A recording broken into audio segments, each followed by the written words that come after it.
Hello, my name's Steve Stewart. I'm the founding consultant of Vric Consulting, and this is Vricipedia, your guide to children's services recruitment and retention.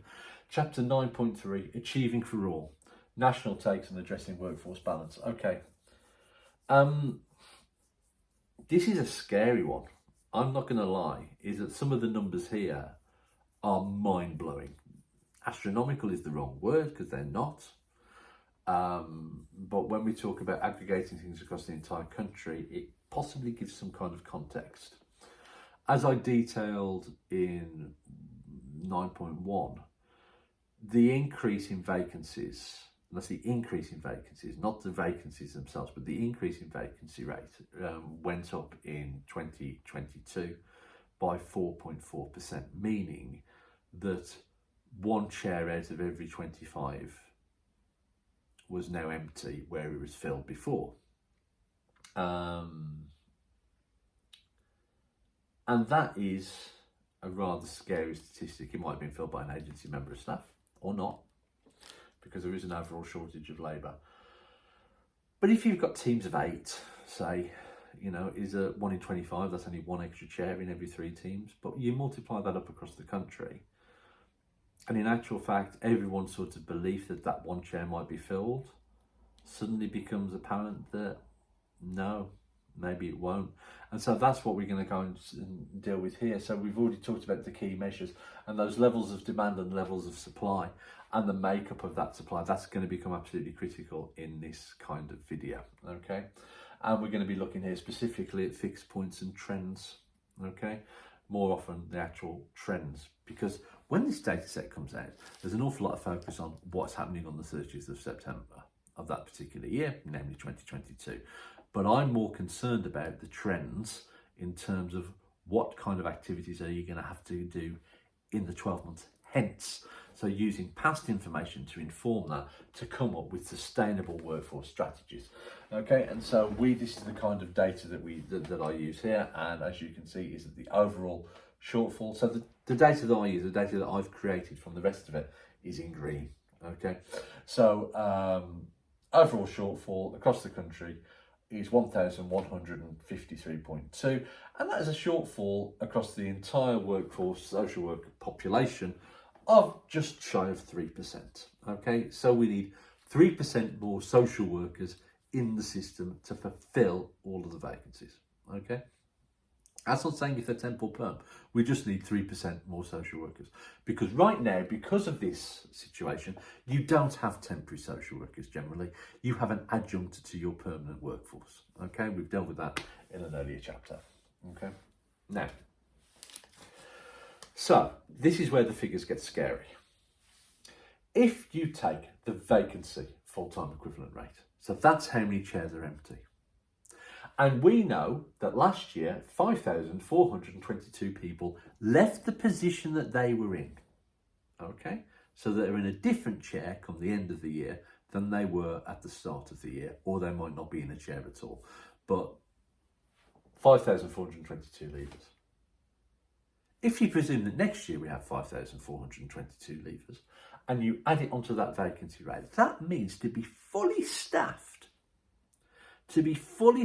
by the time of the workforce census in 2023, so the 30th of September, 7 months away, we would have had to, in the previous 12 months, made 13,334.9 appointments. How many is that? Well, in actual fact, as a percentage of your overall workforce, it's 42%. So if you're looking at your room of 10 social workers, yeah, manager, senior prac, 2 seniors, 6 there, over 4 of them you're going to have to fill during the next 12 months.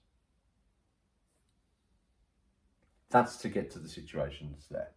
Okay, now if you actually look, and for the fact is that, and we talk about trends, let's look at establishment.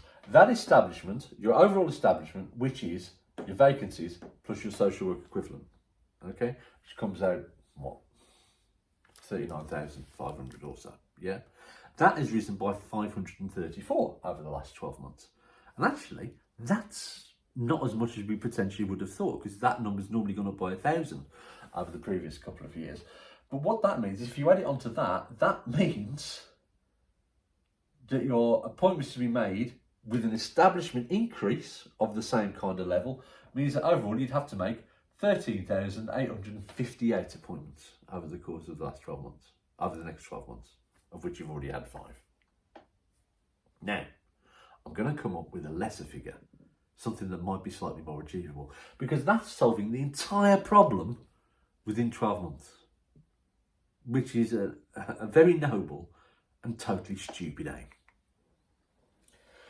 We're going to look at this figure here, 6,575.2 appointments. Now, what is that? Now, that is your minimum shared requirement. That is your 5,422 leavers plus your overall shortfall of 1,153. So 1,153. If you can go and bring in 1,153 new social workers and keep every single one of those and replace them somehow, yeah, maybe with extras coming in as well. But that means if you can make 6,575.2 and that leavers figure does not go up, you will put yourself in a situation where you have not got an overall shortfall.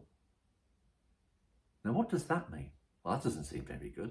But all of a sudden, actually, the jeopardy that comes from temporary staffing starts to kick in. It also allows you potentially to have an MOU that functions, because you can set the rate and everyone has to work for it and people there. One of the things about an MOU that was successfully run in the West Midlands that wasn't anticipated was that it completely removed churn. The churn of social workers across the region. In actual fact, it started to become a problem, because instead of there being a lack of churn, there actually was a lack of flow.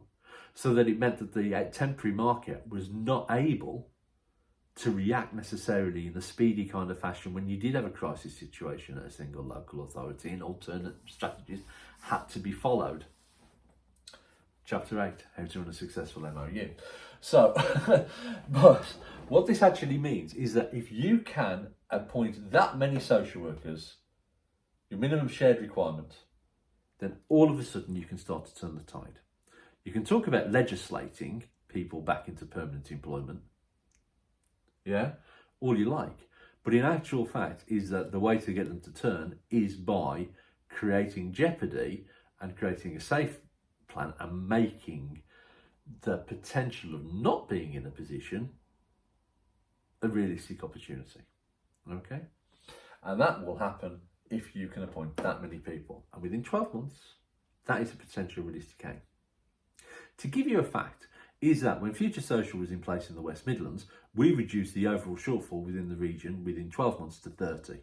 From over 180 or whatever it was at that kind of time. And that wasn't using the September figures, although it was done there. And in actual fact, we got it down to around 12 at one point, and it might have even been even less at that, dependent on appointment times. And it was noted in other councils, not necessarily those who were the highest users of agency staff, but their agency members of staff started to become permanent. That activity that they'd done without any success for years before, all of a sudden started yielding results. Why was that? Why was that? And the reason is because we reduced the supply of vacancies to the market. And that's the greatest driver, chapter 3, drivers in the market. And that's what we did. So, key measures for workforce strategy: levels of demand, levels of supply, make up percent per perm, fixed points and trend sustainability, and that cyclical mitigation required. And that is going to be required across the entire piece if you're going to keep that level of levers down as much as you can to help you achieve that overall workforce objective. How to engage? Twitter at Vricipedia. Twitter, myself at Future Social Steve. Web at Vric Consulting. Email Steve at Vric Consulting. And if you've liked this video, not necessarily the content in terms of the message, but in terms of the way that's been explained to you, please like it or subscribe and comment and share.